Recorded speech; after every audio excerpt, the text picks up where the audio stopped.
le FUS a joué la Coupe d'Afrique. Et en attendant, vraiment, il faut parler du FUS à la 15e ou à la 20e journée du championnat pour voir si ce parcours ne lui reste pas dans les jambes.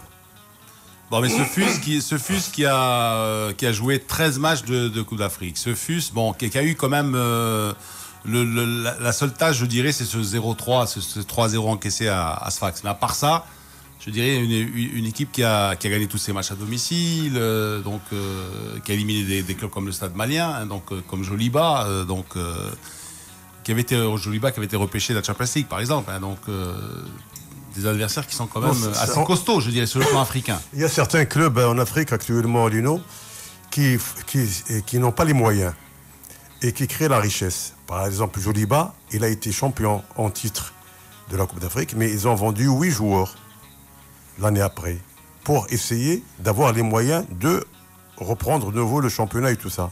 Ouais. Donc il y a certaines équipes, surtout en Mali, en Burkina Faso et en Afrique subsaharienne, qui sont en train de faire un travail de la création de la richesse. Et ils voient ça vraiment dans la durée. Donc, ils créent la richesse, ils forment les joueurs, et au moment où les joueurs ont atteint un niveau, ils les vendent, ils reprennent de nouveau à la base. C'est une bonne politique, ça, c'est une bonne politique. C'est la seule et unique que les pays comme au Mali, tout ça, ont actuellement. Il n'y a pas de gros sponsors, il n'y a pas de... on joue et on fait avec les moyens qu'on a. C'est pas la politique d'Ajax? Lino, c'est la politique d'Ajax, c'est clair. Mais on en a parlé quand on analysait les comportements africains en Coupe du Monde.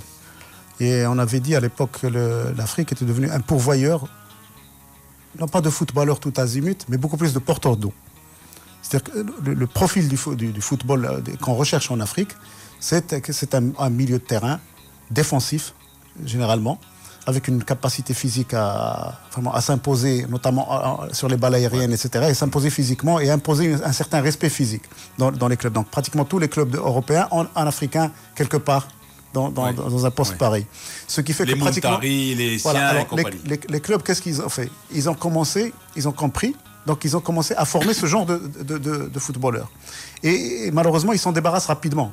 Comme le disait Abdelkhalq, ils sont tellement sous la pression financière et sous la pression des agents. Ils n'ont pas les moyens. Ils n'ont pas les moyens. Ils sont obligés de céder. Donc ils cèdent rapidement. Et en cédant rapidement, ils s'appauvrissent. Et il leur faut encore un certain temps pour reformer. Parce que finalement, ça leur prend quand même 2, 3, 4 ans pour revenir encore. Alors ce qui fait qu'il y a c'est pour ça qu'on peut expliquer le manque de stabilité au niveau de cette compétition africaine. Donc, c'est pas les mêmes clubs. On n'a pas un club, par exemple, qui gagne 4-5 fois de suite, qui est capable de... Oui. Voilà. Donc, c'est des hauts et des bas. Faute de moyens. Voilà, faute de moyens, certainement. Mais aussi, est-ce que cette politique est bonne ou mauvaise? Je n'en sais rien. Sincèrement, je n'en sais rien. Ça fait le bonheur des clubs européens. Ça fait notre bonheur en tant que spectateurs, parce que nous sommes fiers quand même de voir que dans toutes les grandes équipes du monde, aujourd'hui, il y a au moins un Africain. Au moins un. C'est quand même énorme. On ne voyait pas ça il y a 10-15 ans. D'ailleurs, il y a une chose aussi qui commence vraiment que nous commençons à voir au niveau du championnat européen. Il y a quand même plus que 4 grands joueurs de haut niveau qui sont des attaquants. Les Drogba, les Eto'o. Il y a énormément. En Angleterre, il y a déjà 4 ou 5.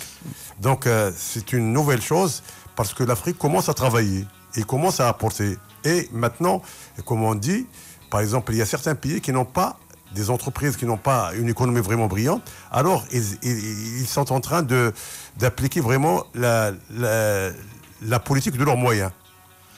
Et dès moments qu'ils ont compris, parce que le football africain était à un moment un des consommateurs, maintenant ils produisent. Et j'espère que nous commençons nous aussi à voir le football de cet angle-là. Dans la réalité, vous avez en Afrique, vous avez la Côte d'Ivoire, qui a démarré, le Ghana, donc les Hollandais, il y a le Nigeria les premiers. Le Nigeria le premier. Le Nigeria, ça a raté. Comme au Maroc, il n'y avait pas les conditions d'accueil adéquates. Et donc les Nigérians, on a commencé à traiter des gamins. Et donc on a pratiquement favorisé une sorte d'esclavage avec des gamins qui ont été sacrifiés. Il y a eu une réaction violente de la FIFA et de la CAF. Mais le phénomène qui constitue un plus aujourd'hui, c'est par exemple... Torino qui avait commencé. Voilà. Torino avec 4-5 Ghanéens de 15-16 ans, on les a traités de négriers. Hein, et c'est ce qui a normal. calmé les clubs italiens. Depuis ce jour-là, les clubs italiens ne sont Mais plus attends, allés en mais- Afrique. Mais ça n'est pas le fait du football africain. Non, mais attends, aujourd'hui tout le monde le fait. Non. L'Amérique latine. Arsenal, Aziz a raison. Je L'Amérique pense, latine je aussi. pense qu'il faut faire une différence entre Il y a le football africain et cet aspect-là. Cet aspect n'a rien à voir avec le football africain. Ce sont des agents européens qui développent des systèmes comme ça de recrutement à très bas âge. Ce n'est pas des clubs qui sont derrière ça. C'est des pseudo-centres de formation, c'est des pseudo-recruteurs, etc., qui n'ont rien à voir avec le football africain. Nous, avec Abdelkhak, on a parlé tout à l'heure de formation dans les clubs. C'est-à-dire celui qui fait tout le cheminement, c'est-à-dire qui arrive, qui se forme dans le club, qui arrive à jouer à un certain niveau, et que le club va céder à un club européen ou africain. Parce que maintenant, bon, il y a aussi du professionnalisme en Afrique du Sud, en Égypte, au Maroc, au Tunisie, en Algérie. Donc, ce n'est pas que les clubs européens qui s'enrichissent par ce biais-là. C'est aussi des clubs africains et asiatiques. Il y en a en Chine aussi qui jouent aujourd'hui. Donc c'est pratiquement dans tout le monde, mis à part l'Amérique latine, oui, je pense qu'ils ne sont pas nombreux. Ils sont dans le même cas, eux aussi, Voilà. Brad. Eux aussi, À un moment donné, à Beveren, c'est un club en Belgique qui est vraiment tout près d'Antwerpen. Ils avaient plus que 16 joueurs africains. Yaya Touré, il était là. Il venait là et il préparait les joueurs là-bas et puis il les revendait. Et ça, c'est tout un système qui n'a rien à voir avec le football et avec les fédérations. Ouais, Parce qu'il faut voir aussi, Lino, que dans certains codes de nationalité, dans certains pays européens, le fait d'être sportif de haut niveau facilite les choses. C'est même écrit dans la loi. Les artistes, les sportifs de haut niveau, les ceci, les cela. Considérant que c'est des jeunes qui sont des sportifs de haut niveau ou futurs sportifs de haut niveau, on leur facilite la tâche et on les retrouve dans les équipes européennes. Voilà. Oui, dans la pratique, on a effectivement ce comportement qu'on pourrait qualifier, disons, extra-système. C'est vrai qu'aujourd'hui, on s'organise, mais on est passé par là avec des prospecteurs, entre guillemets, africains aussi. Attention, l'arnaque n'est pas venue que d'agents européens, mais également d'Africains qui abandonnaient les gamins à l'aéroport, même sur place. Hein. Mais il y a un plus qu'on peut constater aujourd'hui, c'est que pas seulement des prospecteurs qui ouvrent des académies, mais vous avez des entreprises qui financent des clubs, qui prennent en charge directement des clubs, comme en Guinée. Le champion de Guinée d'il y a 2 années est sponsorisé, fabriqué, constitué par une grande entreprise multinationale. Alors là aussi, hollandaise. je voudrais faire la différence, si tu permets, Lino, Oui. entre ces centres de formation dépendant des clubs et des centres de formation qui dépendent de personnes finalement, qui sont des entreprises. Les académies, on les appelle. Qu'on appelle ce qu'on veut, mais ils ne dépendent pas. Et c'est ceux-là qui sont les plus dangereux en Afrique. Attends, mais c'est ceux-là, c'était Jean-Marc Guillou. Et alors? Eh ben oui, mais Alors, c'est Jean-Marc pas un Guillou, saint. C'est pas un saint, Lino. C'est pas un saint, c'est Ben un voilà. affairiste, un commerçant, c'est ce que Ben tu voilà. veux. Et ben voilà. C'est- Eh ben, c'est ce que je dénonce. Mais il a pas fait du bien au football ivoirien? Ah bon? Ah non, l'équipe Ah, depuis d'Ivoire. quand le football ivoirien brille au niveau mondial? L'équipe nationale de Côte d'Ivoire, c'est pas la plupart des gamins qui jouent avec lui, qui l'a formé. Non, non, il n'est pas le seul. Ah non, les Drogba et Non, compagnie. Lino, Attends. Lino. Qui a formé Lino, Drogba? non, Lino, Qui non. a formé les Non, Boués? non. Qui a formé? Attends, Non, mais attendez. Lino, Drogba a été formé en France. En France, oui. Ah bon? Ah oui, oui, Au oui. départ. Oui, au départ. Au départ. Lino, il a commencé où, Drogba? Il est arrivé à Marseille, il avait 20 ans. Eh ben oui. Ah oui, donc, il était où où est-ce avant qu'il a été avant? Eh ben, il À était- l'âge de Il y a 16 ans, 6 il était où? 6 ans, où est-ce qu'il était avant? Il a caracolé partout dans les clubs de CFA. Hein. Oui, mais, c'est vrai. mais qui l'a formé à C'est vrai. 15-16 ans? Qui l'a formé, la première formation? Lino, maintenant, il y a une chose qui est très importante. On a tendance vraiment Oui. à édifier des choses. Donc, chacun va quelque part. Moi, je t'ai parlé tout à l'heure des équipes qui ont commencé, qui ont passé, qui ont sauté le pas, qui étaient vraiment un problème en Afrique. Des clubs qui se sont structurés et grâce, par exemple au Mali, grâce à Salif Keïta, qui a vraiment appliqué une politique pour les clubs pour pouvoir tout simplement former et créer de la richesse. Et quel est le club actuellement qui a une politique sûre et qui te dit maintenant, je me débarrasse de 8 et puis je commence encore à former une autre? Voilà, il y a une politique qui est bien établie et qui a une visibilité et qui rapporte beaucoup d'indépendance pour les clubs. Alors messieurs, on va observer une petite pause. Aux auditeurs, on va leur rappeler qu'ils peuvent réagir par SMS au 50-30. Le coût du SMS, c'est 6 dirhams TTC. On ouvrira l'antenne aussi après 9h. Et voilà, donc on commentera vos SMS en fin d'émission. Donc, conseil pour les achats, on se retrouve tout de suite après.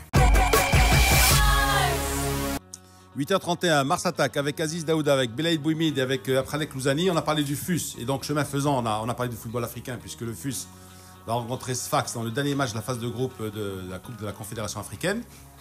On disait que le FUS s'est replacé en championnat puisqu'ils sont revenus à la 2e place, à 3 points du WAC. Avec un match en retard. Avec un match en retard. Elles sont 4 équipes, 4 clubs sont en 2e position dans ce peloton des seconds, je dirais. Seconds, les 2e, voilà. Parce qu'ils sont seconds à personne. Ils ont 8 points, ils ont 3 points de retard. Et comme disait Aziz, le FUS doit récupérer son match avec le CAC. Et donc, voilà, en cas d'égalité, en cas de victoire, il se retrouvait à égalité de points avec le WAC. Ce qui nous amène à parler de la prochaine journée de championnat. Donc, je rappelle aux auditeurs qui peuvent réagir par SMS, toujours au 50-30, coup du SMS, CIDIR MTTC. On les commentera en fin d'émission. Et à 9h, on ouvrira l'antenne. Ce qui nous amène à la 5e journée de championnat de GNF1. 6e journée, pardon. Avec Raja El Jadida, avec Okab Wak en tête d'affiche. Mais d'abord, je voudrais qu'on écoute Hamid Chfoui, qui est le porte-parole de l'OCS, l'Olympique Club de Safi, après justement le limogeage du coach. Non, il revient à l'école.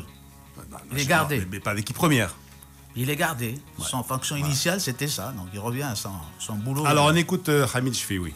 La nomination d'un nouveau entraîneur, le cadre national, M. Sektiwi Abdelhadi, rentre dans la vision et l'objectif des comités de l'OCS pour donner une stabilité de la redirection technique. Le choix d'un entraîneur de tel calibre, en l'occurrence M. Abdelhadi Sektiwi, qui connaît bien l'entourage de l'équipe ainsi que le comité, j'espère qu'il réussira dans sa mission. Le contrat sera d'un minimum de 2 ans pour qu'il puisse préparer une équipe compétitive prétendante pour jouer les premières places du championnat. L'ex-entraîneur, Monsieur Alain Corgère, qui a pris l'équipe qui est en charge dans des moments difficiles, qui a fait un bon travail, regagnera son travail comme responsable du centre de formation de l'équipe de l'OCS. Alors, Monsieur Sektiwi prend le relais. Donc, en fait, si on prend les mêmes, on recommence toujours. Moi, ce que je retiens, c'est 2 ans, c'est bon. On dit un contrat de 2 ans, donc c'est des gens qui veulent travailler, bravo. C'est pas des paroles de circonstance ? Il garde le monsieur qui a assuré l'intérim. Est-ce que ce n'est pas des paroles de circonstance, tout ça ? Il y a un ça contrat. Ça fait bien maintenant de dire, ah oui, il y a un contrat de 2 ans. Il y a un contrat. Voilà. Mais après 3-4 matchs, s'il en perd 2 sur les 4 ou 5 prochains matchs, ils vont rappeler peut-être Koji encore, non ? C'est possible. En tous les cas, on ne le souhaitera pas à Sektiwi, qui j'espère qu'il est professionnel, qui a su préparer son contrat à l'avance et les acculer au moins au respect du contrat pendant 2 ans. Et c'est quelqu'un qui est capable de faire du bon travail. Attention, c'est pas... Qui a fait du bon travail, qui a toujours fait du bon travail partout où il est passé. C'est l'un des rares. Moi, je le respecte parce qu'il est anglophone et donc il passe des vrais stages, lui. C'est pas... Il a été en Hollande pendant 1 mois de stage. C'est une qualité, tu me diras, les entraîneurs anglais. Les entraîneurs anglais, c'est pas les meilleurs du monde, parce que non, je dis l'école anglo-saxonne. Le meilleur du foot anglais, il est écossais, c'est Ferguson. Donc, aujourd'hui, on a pratiquement sur 12 entraîneurs, combien là on a quelque chose comme 12 entraîneurs marocains, 12, 13, 14, jusqu'à 14 entraîneurs marocains. Ça veut dire qu'on arrive à l'autosuffisance, c'est une première, dans 90%, même plus, de cadres marocains. Mais c'est normal. On a mis du temps avant de le comprendre. Aujourd'hui, pour comprendre qu'on n'est jamais mieux servi que par soi-même. Je regrette, Blaïd, 12 entraîneurs qui peuvent travailler au Maroc, c'est moins que rien. Parce que pour essayer d'avoir l'autosuffisance, il faut 200 ou 300. Ah ouais, parce que là vous allez